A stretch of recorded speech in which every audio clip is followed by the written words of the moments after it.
बोलो शंकर भगवान की जय। बोलो मंचापूर्ण महादेव की जय। बजरंग बली की जय।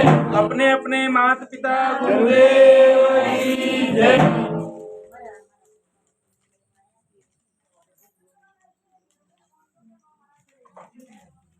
ध्यान धरु गणराज को शंभु चरण श्रीनाथ। पंचापूर्ण व्रत कथा कहू सुजन सुखदाय।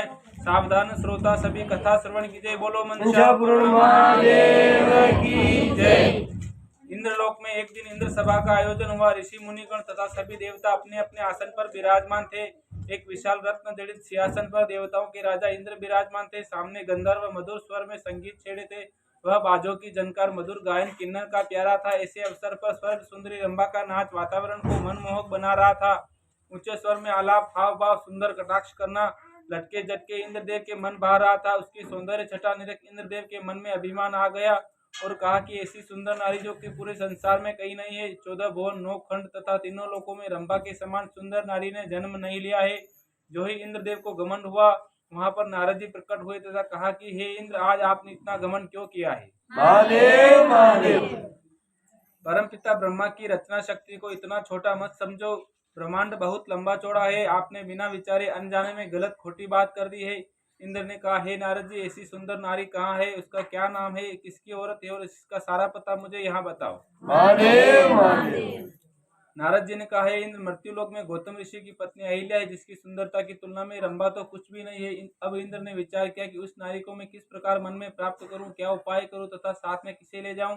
फिर इंद्र को चंद्रदेव का ख्याल आया। इंद्र व चंद्र ने एकांत स्थान में जाकर पूरी योजना बना ली। तब इंद्र व चंद्र आधी रात के समय गौतम ऋषि के घर पहुंचे। वहां पर इंद्र ने कहा कि हे चंद्र, गौतम ऋषि की आदत है कि कुक्कुट बोले तब स्नान करे, अतः तुम कुक्कुट का रूप धारण कर भाषण करो। चंद्रमा कुक्कुट का रूप धारण कर कपटी आवाज में बोला, हमेशा की बात ही ऋषि गौतम स्नान करने गंगा चले गए। इंद्र ने गौतम का रूप बना लिया तथा चंद्रमा मानव रूप बनाकर दरवाजे के पास रखवाले के रूप में खड़े हो गए। गौतम रूपी छली इंद्र कुटी में अहिल्या के पास जाकर बोला, हे प्यारी निद्रा छोड़ो, मैं कामदेव का मारा हुआ हूँ, मेरी इच्छा पूरी कर दो, मैं तुम्हारा ही पति हूँ। बोली अहिल्या इंद्र के छल बल को न समझ सकी। बोली कुक्कुट बोल गए, अब आपके स्नान करने का समय हो गया। ऐसा कभी नहीं हुआ, पर आज बेसमय कामातर हो, ब्रह्म तेज में क्यों कमी हुई? महादेव महादेव। इंद्र ने कहा, जो कुछ भी हो तुम मुझसे बहस मत करो। यही तुम्हारा पतिव्रत धर्म है। पति की अवज्ञा करने वाली नारी नरकगामी होती है। बेचारी चुप हो गई। इंद्र ने अपना मुंह काला किया, घोर पाप किया। बाद में गौतम का रूप छोड़ वापस इंद्र अपने वास्तविक रूप में आए। अहिल्या ने कहा, रे नीच, बोल तू कौन है और तेरा क्या नाम है? तब इंद्र ने हाथ जोड़कर कहा, मैं इंद्र, मुझसे अपराध हो गया, माफ करना, जो होना सो हो गया, अब अनहोनी नहीं हो सकती। महादेव महादेव। उधर उसी समय ऋषि गौतम स्नान करने के लिए गंगा में उतरे। उसी समय गंगा बोली, रे नीच, कौन है जो मुझे आधी रात को जगाता है? गौतम ऋषि ने कहा, हे माँ, मैं गौतम तुम्हारा ही पुत्र हूँ। हे माता, आज ऐसा क्या हो गया जो आपने मुझे टोका है? गंगा ने कहा, हे पुत्र, तेरे विरुद्ध षड्यंत्र रचा गया है। पुत्र, तेरे घर में चोर घुस गए हैं। दुश्मन ने तेरे साथ विश्वासघात किया है। देर मत कर, जल्दी घर पहुंच। इतना सुनकर गौतम ऋषि घबराए हुए घर पहुंचे। द्वार पर खड़ा चंद्र उन्हें रोकने लगा। महादेव महादेव। गौतम ऋषि ने कहा, हे नीच, यह कहाँ का न्याय है जो चोर साहूकार को अपने ही घर में जाने से रोके? रे दुष्ट, तू कौन है? तब चंद्रमा ने भयभीत होकर, नाथ, मैं चंद्रमा हूँ। गौतम ऋषि ने कहा, यदि मैंने सच्चे मन से ईश्वर की भक्ति की हो तो जा दुष्ट, तू कलाहीन हो जा। बाद में जब ऋषि घर गए तो डर के मारे इंद्र किवाड़ के पीछे छिप गया। इंद्र पर दृष्टि पड़ते श्राप देते हुए गौतम जी झुंझलाकर बोले, दुष्ट, तुमने एक भक्त के कारण घोर व्याभिचार किया है। तेरे बदन पर 1000 भग निर्मित हो, भयंकर कोढ़ से ग्रसित हो, तेरे शरीर पर रक्त पीप निकलते रहे, संपूर्ण असाध्य रोगों का रोगी हो जा। जैसा तूने नीच कार्य किया वैसा ही फल भुगत। महादेव महादेव। गौतम ने अहिल्या से कहा, अरे पापिन, पतिव्रता बनकर छिप छिप कर पाप कर्म करती जा, पत्थर की मूर्ति बन जा, तेरे पाप का यही फल है। जब गौतम घर से बाहर निकले, पोर में पुत्री अंजनी सो रही थी। गौतम ने अंजनी से कहा, जा, तेरे भी कुंवारे के पुत्र हो, तुम जानकर भी अनजान बनकर सोती रही। अंजनी ने कहा, हे माता, हे पिता, मैं गहरी निद्रा में सोई हुई थी, मुझे क्या मालूम कि ऐसी घटना घटित होगी। हे पिता, मेरे शाप का निवारण कीजिएगा। गौतम जी बोले, पुत्री, जो शाप दिया है वो तो कभी झूठा नहीं होगा। पुत्र तो होगा, पर कान की तरफ से इसका तुझे कोई कलंक नहीं लगेगा। थोड़ी देर बाद चंद्रमा ने हाथ जोड़कर गौतम जी के चरणों में आ गया। महादेव महादेव। चंद्रमा ने कहा, हे ऋषि, आज मैं पराधीन होकर इंद्र के कहने पर यहाँ आया, मुझ पापी पर दया का क्षमा करे। गौतम जी ने कहा, पूर्णिमा कला पूर्ण होगी, बाद दिन प्रतिदिन घटता जाएगा। अमावस्या के दिन कलाहीन होगा, फिर दिन प्रतिदिन बढ़ता जाएगा। हाथ जोड़कर अहिल्या गौतम जी के चरणों में गिरी और रोते कलपते कहे, प्राणेश्वर मेरा दोष नहीं है, अब मेरा श्राप कब मिटेगा, कृपा कर बताइए। इस पर ऋषि जी ने कहा, त्रेता युग में भगवान श्री राम के चरण तुमसे स्पर्श करेंगे, उस दिन तुम्हारा शाप मिट जाएगा। महादेव महादेव। फिर हाथ जोड़कर देवराज ने विनती सुनाई, हे कृपा निदान, मैं आपके इन चरणों का अपराधी हूँ जिसकी सख्त सजा मुझे मिली है। ऋषिराज दया करके यह बताइए कि मेरी श्राप कैसे मिटेंगे। ऋषि जी ने कहा, जब त्रेता युग में श्री राम जी का अवतार होगा उस समय दर्शन के लिए तुम्हारे 1000 गांव नेत्र का कार्य करेंगे, अर्थात हजारों आंखों से श्री राम के दर्शन करोगे। तब अहिल्या शिला हो गई तथा अंजनी वन में तप करने चले गए। ऋषि गौतम गंगा तट पर आ बसे। इंद्र वापस इंद्रलोक पहुंचे। तन जगह जगह से फूट फूट भग के समान 1000 गांव हो गए। हर समय गांवों से रक्त व पीप बहता रहता था। नित्य नई पीड़ा होती। चिप चिप सारा शरीर करने लगा तथा गांवों पर हजारों मक्खियां भिन भिनाने लगी। पल प्रतिपल इंद्र छिप छिप सिसक सिसक कर रोता था। पीड़ा का कोई अंत नहीं था। अब मौत आई, अब मौत आई, ऐसा प्रतीत होने लगा था। महादेव महादेव।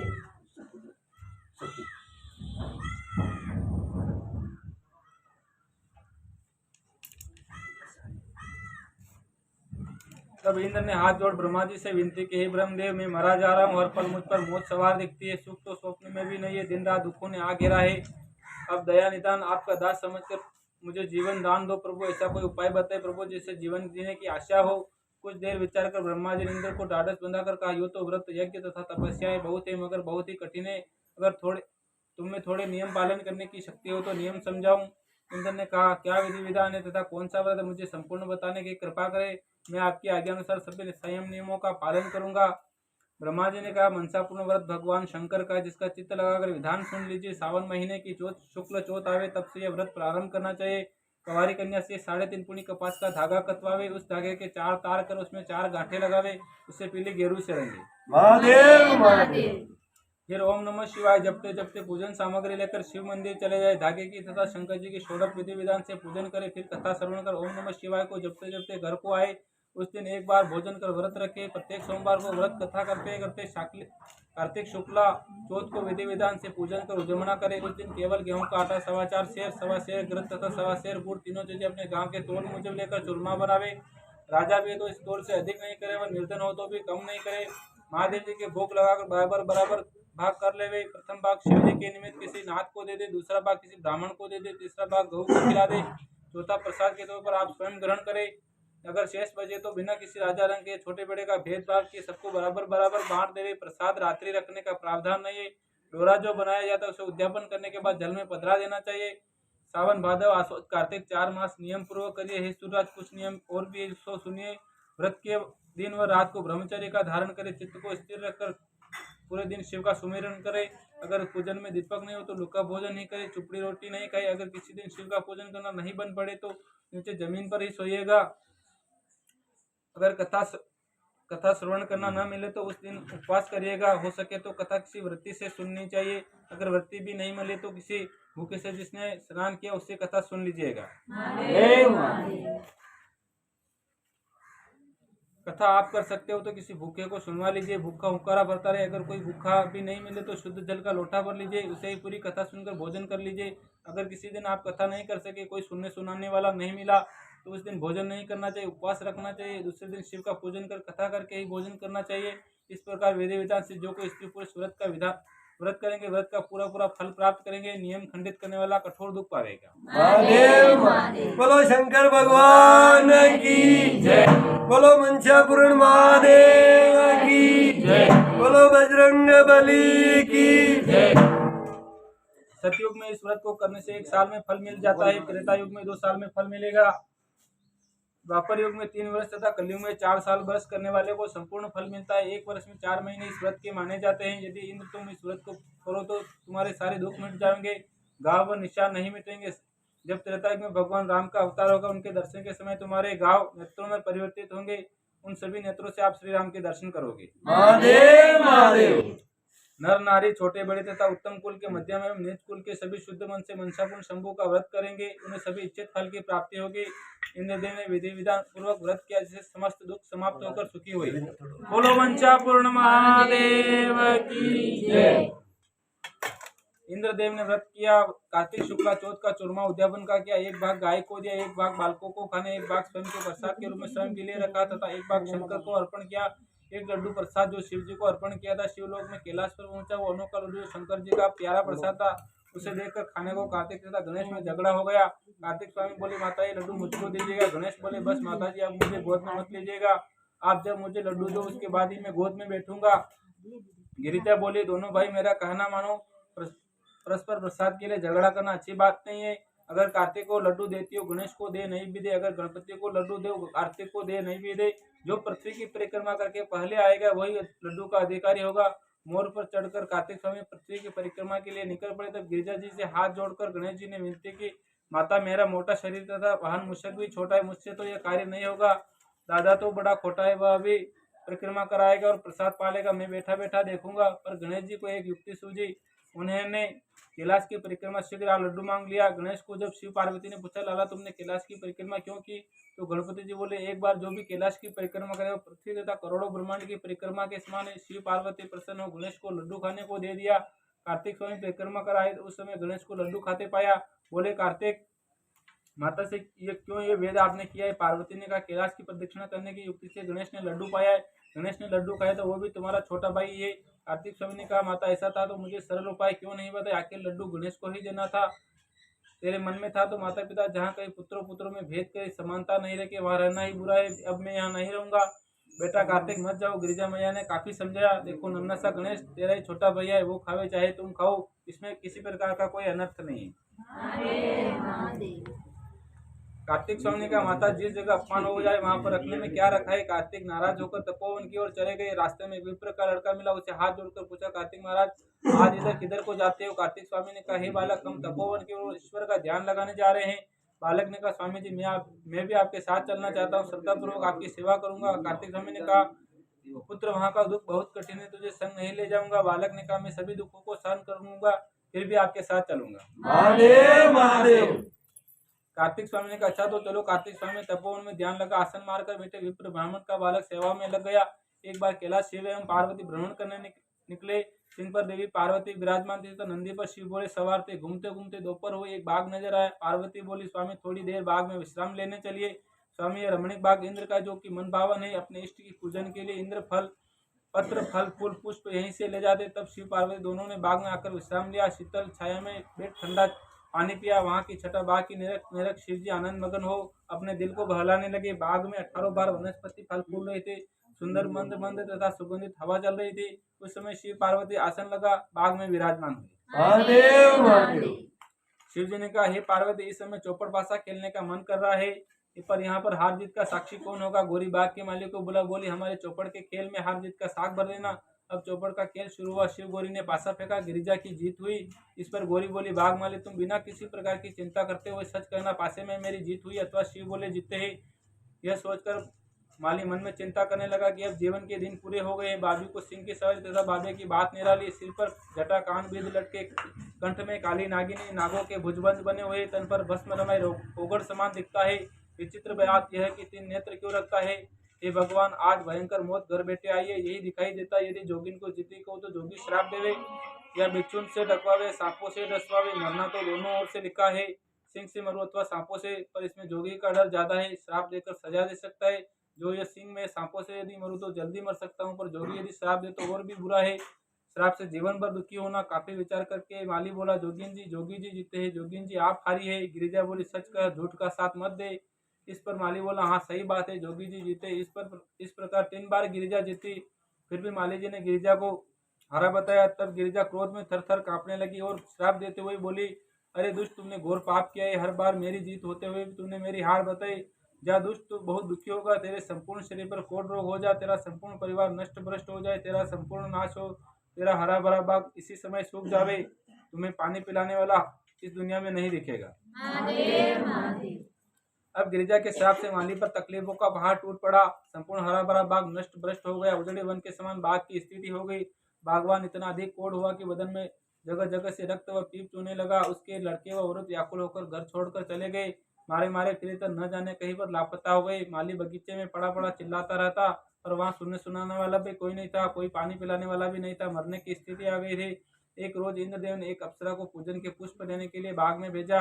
अप्सरा ने आश्चर्यचकित हो उजड़े बाग को देखा। एक तरफ माली पड़ा करा रहा था। उसी के पास जाकर अप्सरा ने पूछा कि बाग का नाश क्यों हुआ। माली ने कहा, एक जोगी था, जोगी ने यहाँ कर पासे खेले। मेरी झूठी गवाही देने पर जोगी ने मुझे शापित किया है, जो अब कहाँ मिट सकता है। सारी बात सुनकर अप्सरा ने माली को कहा, मनसा व्रत से कठिन विपत्ति भी टल जाती है। अप्सरा ने साड़ी फाड़कर बेर बनाकर माली को दी तथा उसका शरीर व्रत करने में असक्त होने से आपको उसको मानस पूजन विधि समझाई। इस व्रत के प्रभाव से माली के सभी कष्ट मिटे तथा बाग वापस पहले के समान हरा भरा हो गया।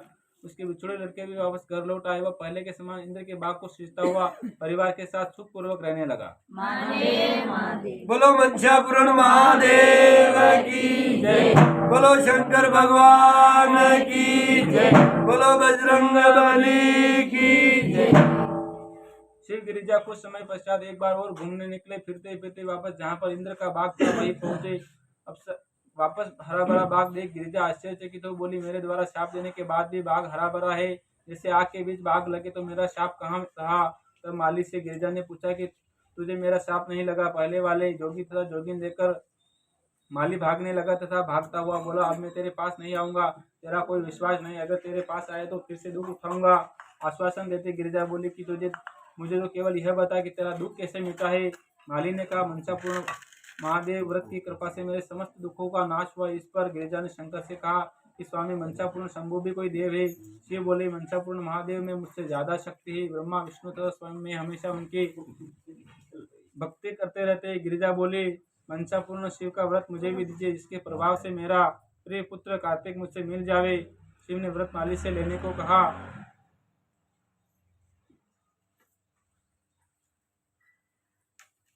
गिरिजा ने माली से कहा, यह व्रत मुझे भी दे दो। माली ने कहा कि आप क्यों ठिठोली करती हो। गिरिजा ने कहा, नहीं, मैं सत्य कहती हूँ, मुझे भी मेरे पुत्र से मिलना है। तब माली ने गिरिजा को पूरा व्रत का विधान बतलाया। शिव व गौरी कैलाश गए। तब गिरिजा ने विधि विधान से व्रत किया। उद्यापन कर लड्डू शिव की जलधार पर रखा तथा हाथ जोड़कर तब गिरिजा ने शिव का ध्यान किया तथा प्रार्थना की, हे प्रभु, कृपा निदान मेरे पुत्र से मिलाओ। गौरी जिस समय ध्यान में बैठी उसी समय शिव ने तपोवन में शिवगण भेजे। कार्तिक भी उसी समय ध्यान में बैठे थे कि शिव उन्होंने ध्यान मगन में उठाकर कैलाश पर ले गए आए। जब कार्तिक का ध्यान टूटा सचे तो सोचा, मुझे यहाँ कौन उठा लाया और लाने वाले किधर को चले गए। अपना कैलाश देख कार्तिक आश्चर्य से एकदम खड़े हो गए। माता के दर्शनों की लालसा में मंदिर में जो ही कदम रखा उसी समय गौरी का ध्यान टूटा। वह सामने कार्तिक को देख मुस्कुराए तथा कार्तिक फिर से दुखी हो बोले, हे माता सुन, जब मैं गया उस समय भी लड्डू था और जब मैं आया तब वैसे ही लड्डू दिखलाई दे रहे कि हर समय लड्डू करके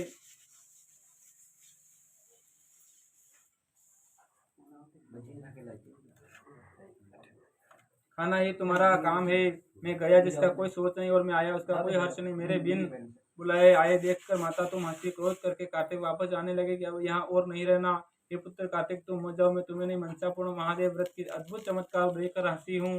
हे पुत्र, तेरे से मिलने के लिए मैंने कठिन व्रत किया। व्रत के अद्भुत चमत्कार पर कार्तिक आश्चर्यचकित हुई। बोलो मनसापूर्ण महादेव की जय। बोलो बजरंग बली की जय।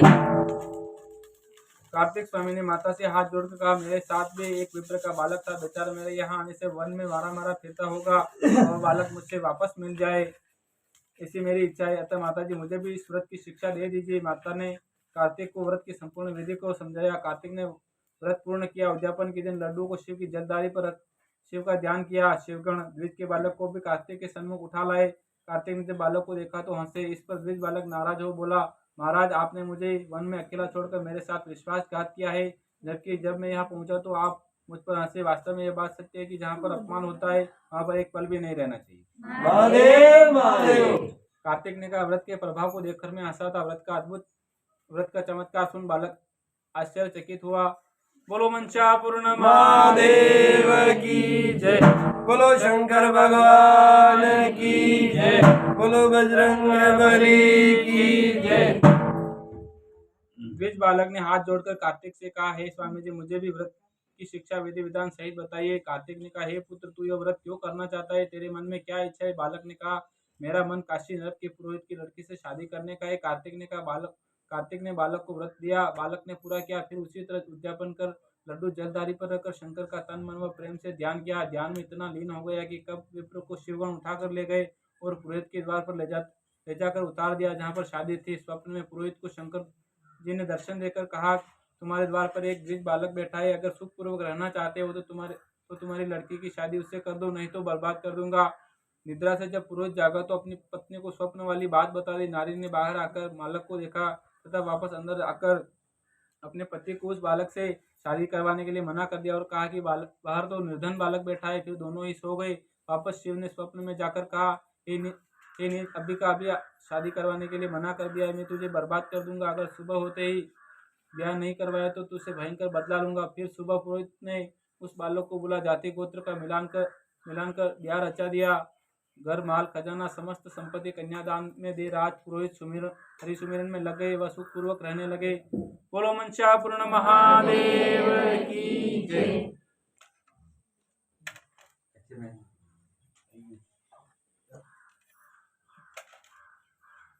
प्रतिवर्ष नियमानुसार विप्र मंशापूर्ण व्रत करने लगा। इसको किसी भी तरह से खंडित नहीं करता तथा भक्ति भाव से उद्यापन करता था। उसी पुरोहित विप्र के एक गुणवान पुत्र हुआ, जो बड़ा होकर पढ़ लिखकर समस्त विद्याएं प्राप्त कर पूर्ण विद्वान बना। एक दिन उस लड़के के पिता ने उसे पास बुलाकर कहा, हे पुत्र, जाकर राजा को सउपदेश तथा आशीर्वाद दिया।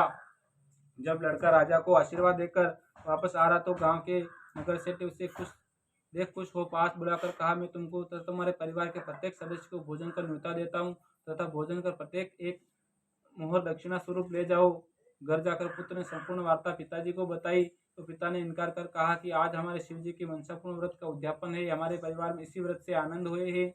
इतना सुन पुत्र ने कहा, हे पिताजी, मुझे भी व्रत का विधि विधान बताइए। इस पर पिता ने कहा कि पुत्र, तेरी क्या इच्छा है, जो मुझे बतला। पुत्र ने कहा, हे पिताजी, आपको कहने में संकोच होता है, लेकिन फिर भी मैं आपको बतलाता हूँ। मैं उज्जैनपुरी के राजा की लड़की से शादी करना चाहता हूँ। स्वप्न में उसकी सौंदर्य छटा देख वो प्यारी मेरी आंखों में बस गई है। इतना सुन पिता ने पुत्र को व्रत का विधान बताया। विधि विधान अनुसार पुत्र ने व्रत कर उद्यापन पूर्ण किया। उसी दिन उसके पिता ने आकर कहा, हे पुत्र, सुनने में आया कि उज्जैन के राजा ने राजकुमारी का ब्याह रचा है। इतना सुन पुत्र तन पर भस्म रमा, मृग छाल लपेट, हाथ में दंड कमंडल ले जिस दिन लड़की की शादी थी उसी दिन वहां पहुंचा। वह सभा में बीच में जा बैठा जहाँ पर राजा महाराजा व द्विज विद्वान बैठे थे। इस प्रकार एक विप्र ने उस पुत्र को देख कटु वचनों से अपमानित कर कहा, इधर देखो, ये भस्म रमाने वाला राजा की पुत्री को ब्याहने आया है। तब विप्र बाल बोला, तेरा वचन सत्य हो। एक हाथी स्नान श्रृंगार कर वरमाला सुंड में लटका राजा ने हाथी से कहा, तुमको हम गणेश मानते हैं, मेरे कोई पुत्र तो है नहीं, राजकन्या तेरे भरोसे, जो भी राजयोग्य राजा व राजकन्या के लायक वर होवे उसको यह माला पहना दो। इतना सुन हाथी राजसभा में वर तलाशने निकला। फिरते फिरते उस द्विज पुत्र के गले में वरमाला पहना दी। महादेव महादेव। सभी बोल उठे, हाथी से चूक हुए। फिर वरमाला हाथी के सुन में श्रृंगार किया। वह विप्र बालक को राजसभा के बाहर बैठा दिया। दोबारा हाथी को भेजा तो हाथी विप्र बालक को तलाशता हुआ बाहर दरवाजे के पास बैठे विप्र बालक को वरमाला पहना दी। फिर सभी ने एक साथ कहा कि हाथी से चूक हो गई, पुनः माला मंगवा ली। वह विप्र बालक को नगर से बाहर निकाल दिया। तीसरी बार हाथी को वरमाला दे भेजा तो हाथी ने वही किया जो पहले 2 बार किया था। महादेव महादेव। होनहार समझकर राजा ने राजकन्या का विप्र बालक से विवाह करा। कन्यादान में राजपाट दिए। राजा रानी वन में प्रभु सुमिरन को चले गए। बोलो मंशापूर्ण महादेव की जय। विप्र बालक आनंद पूर्वक राज सुख का भोग करने लगा तथा शिव का व्रत भी लगातार करता रहा। यही उसके जीवन का मुख्य उद्देश्य बन गया।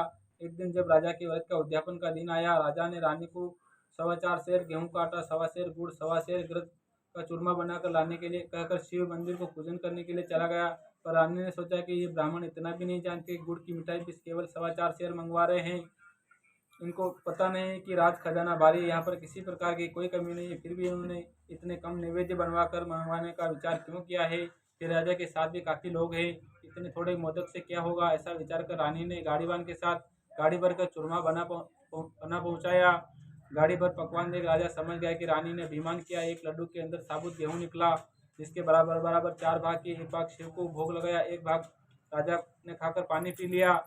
व्रत समाप्त कर राजा जब अपने महल में आया और रात्रि में जब सो रहा तो शिव ने स्वप्न में दर्शन देखा। हे राजा, सुबह होते ही रानी को देश निकाला दे दो, नहीं तो भयंकर दुख भोगोगे। सुबह होते ही राजा ने रानी से कहा, रानी, यदि शिव के दर्शन करना हो तो मेरे साथ शिव मंदिर चलो। रानी खुश होकर राजा के साथ शिव मंदिर चली।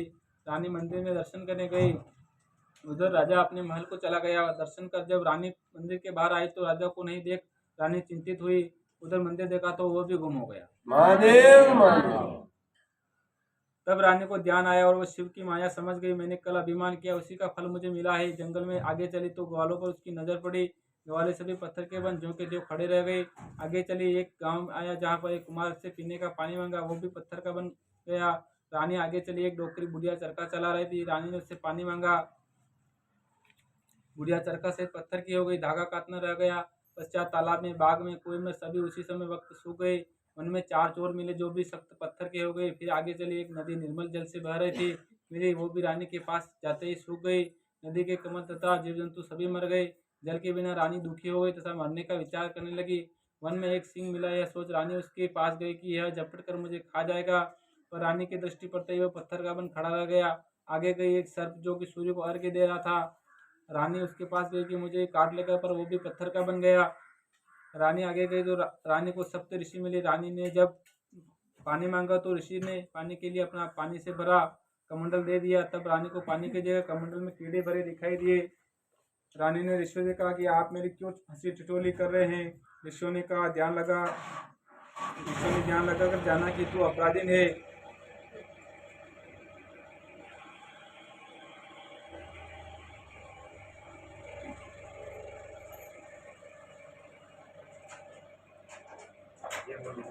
बोलो शंकर भगवान की जय।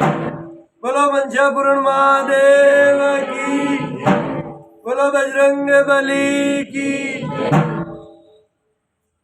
ऋषियों ने ध्यान लगाकर जाना कि तू अपराधीन है, तुमने भयंकर अपराध किया है जिसका फल मुझे मिल रहा है। मणिकूट पर्वत पर दुर्वासा ऋषि रहते, वहीं पर चले जा, वही तुझे पानी पिलाएंगे। रानी दुर्वासा के पास जाकर बोले, हे ऋषिराज, मुझे जल पिलाओ। ऋषिवर ने रानी को जल पीने के लिए पानी का भरा कमंडल दिया तो रानी ने गर्दन हिलाकर कहा, ऋषिवर, कमंडल तो खाली तथा मैं प्यास की सताई हुई में संपूर्ण मृत्युलोक में घूम आई हूँ, पर किसी ने मुझे पानी नहीं पिलाया है। तब ऋषिवर ने क्रोध कर इंद्र का आह्वान कर कहा, इंद्र, पानी क्यों नहीं बरसा रहे हो, जगत को क्यों दुखी कर रहे हो। इंद्र ने कहा, महाराज, मेरा कोई दोष नहीं है, ये नारी पापिन है, इसने भगवान शंकर का कठोर अपमान किया है।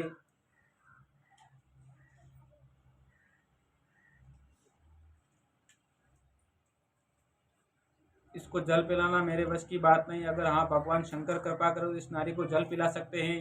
तब दुर्वासा व इंद्र दोनों रानी को साथ ले कैलाश पर गए, जहाँ पर अखिलेश्वर नाथ भगवान शंकर विराजमान थे। दुर्वासा तथा इंद्र दोनों ने हाथ जोड़कर भगवान शिव बोले कि बार बार शिव नवाकर इस तरह स्तुति की, महादेव महादेव। जय भ्रतेश्वर, जय विप्तेश्वर, जय रूढ़ेश्वर, जय योगेश्वर, जय प्रेतेश्वर, जय शमशानेश्वर, जय सागितेश्वर, जय साजेश्वर, जय नंगेश्वर, जय नृत्येश्वर, जय चंडीश्वर, जय चंद्रेश्वर, जय अमलेश्वर, जय अमीश्वर, जय नागेश्वर, जय नंदीश्वर, जय गंगेश्वर, जय गिरिजेश्वर, जय सुरेश्वर, जय दंडेश्वर, जय चक्रेश्वर, जय चरमेश्वर, जय त्रिगुणेश्वर, जय त्रिनयनेश्वर, जय त्रितापेश्वर, जय त्रिपुरारेश्वर, जय कैलाशेश्वर, जय कामेश्वर, जय देवेश्वर, जय दैत्येश्वर, जय मंत्रेश्वर, जय मंत्रेशेश्वर, जय बादेश्वर, जय बादेश्वर, जय विद्यायेश्वर, जय वेदेश्वर,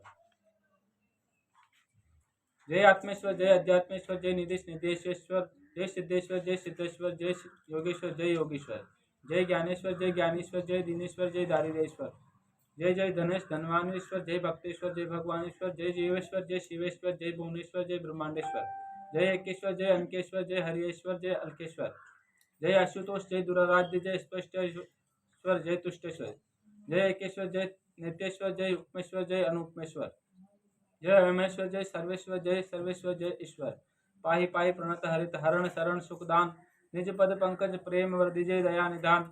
74 नामे स्त्रोत यह शिव, यह सुनि शिव हुए प्रसन्न, शिव सन्मुख जो यह पढ़े कृपा करे अविचन्न। महादेव महादेव।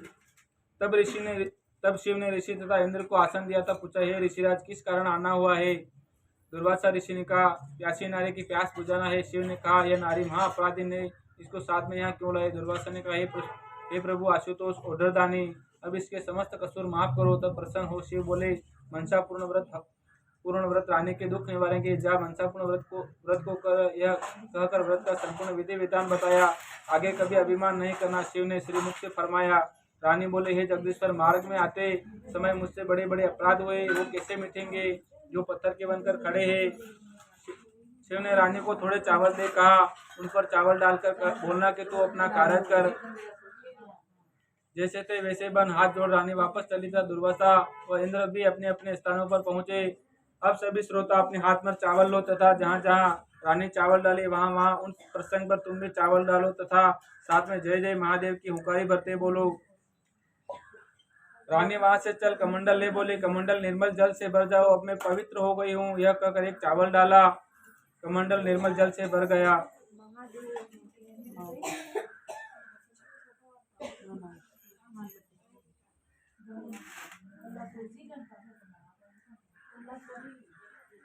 फिर सप्त ऋषि के आश्रम जा कमंडल ने कहा, यदि मैंने सच्चे मन से शिव के दर्शन पाए हो तो कीड़े मिटकर कमंडल निर्मल जल से भर जावे। फिर चावल डाला, कमंडल शुद्ध जल से भर गया।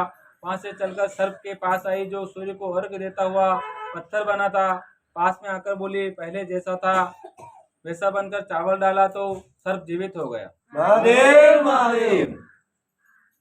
फिर सिंह के पास जा बोली, पहले जैसा बन और वहां तुझे जहाँ तुझे जाना वहां जा। कहकर एक चावल डाला तो शेर गर्जन करता हुआ वहां से रवाना हुआ। आगे गई जहाँ पर नदी सूख गई थी, बोली, पहले के समान निर्मल जल से बहने लगो। इतना कहकर एक चावल डाला तो नदी में जल पूर्ववत बहने लगा। सभी जीव जीवित हो गए, कमल खिल गए। आगे गए जहाँ पर 4 चोर खड़े थे। रानी ने कहा, पूर्ववत अपना काम करो तथा एक चावल उन पर डाला, चोर जीवित हो चले गए। रानी आगे गई जहाँ पर सूखा बाग था। एक चावल डालकर कहा, पहले के समान भरा बाग हो तथा समस्त फूल फल वनस्पति हरी भरी हो गई। महादेव महादेव। फिर रानी आगे गई बावड़ी तालाब जहाँ जहाँ एक चावल डालकर कहा, पहले के समान निर्मल जल से भर जाओ। 2000 नाग। फिर आगे गई जहाँ पर डोकरी चरखा चला रही थी।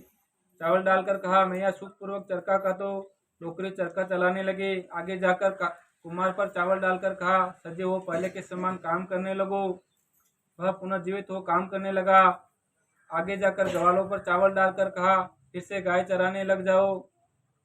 गवाले सजे हो गाय चराने लगे। फिर रानी ने उसी शिव मंदिर जा शिव जी के दर्शन किए। महादेव महादेव। रात्रि में राजा को शिव ने स्वप्न में कहा, हे राजा, मंदिर में रानी आई है, रानी निष्पाप हो गई है, उसे लाओ तथा बधाइयाँ तथा मिठाइयाँ बांटो। राजा ने यह प्रण लिया कि रानी मुझको मिल जावे तो समस्त नगरी को भोजन दूं। रानी को बधाई कर राजा लाए तथा पूरा नगर जिमाया। जो ही रानी ने भोजन का थाल राजा को परोसा, उसी समय शिव ने ब्राह्मण को वेश बना भिक्षा के मास श्रावण की शुक्ला चौथ आज यो सुना दिया। झट से रानी बोली राजा से कि मुझे आज मनसा व्रत है, मैं व्रत का विधान करना भूल गई, अतः व्रत का विधान करके ही प्रसाद पाना है। राजा ने आदेश किया कि कोई भूखा हो उसे हुंकारा देने के लिए बुलवावे। घर घर जाकर पता लगवाए तो केवल एक बुढ़िया भूखी प्यासी मिली। वह 7 पुत्रों की माता होते हुए भी उसने किसी की संभाल नहीं करी। वह बुढ़िया ठठारन जाति की जो समस्त प्रकार के रोगों से ग्रसित थी। रानी को आकर कहा, वह उस बुढ़िया को बुलवा ले। गूंगी, बहरी, पंगु, कुबड़ी तथा सिर पर टाट थे, कोट से रोगी, आंखों से अंधी तथा समस्त प्रकार के रोगों से वह ग्रसित थी। महादेव महादेव।